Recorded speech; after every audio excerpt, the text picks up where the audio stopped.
Pag pinatay ako, patayin mo si BBM? Ang claim niya, that was a conditional threat. Pero sa presinto na siya magpaliwanag. Baliw itong taong to. Tinitrete ng presidente. This is about transparency and accountability, and it doesn't exempt the office of the Vice President. Makakatay siya dyan. May patay na binigyan pa ng confidential funds. The envelopes where the money was. Bawal na bawal yun sa gobyerno. Kapag nabigay ka ng regalo, alam mo na agad that you're trying to influence something. Kung may isang totoo lang, I will ask my daughter to resign and everybody in the family.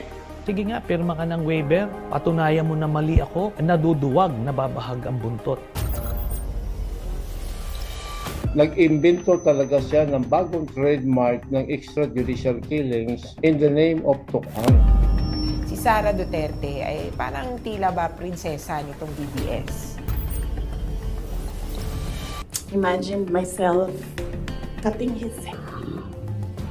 You are trying to destabilize the entire bureaucracy if you kill that person, di ba?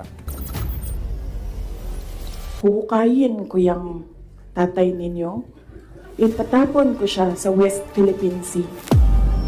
Sa lingwahe ng ordinaryong Pilipino, may topak, unfit siya to hold public office. Baka kinakailangan niya ng kaunting counseling. Dapat maklear ng Vice President yung kanyang pangalan. Hindi talaga siya fit maging vice-presidente ng bansa.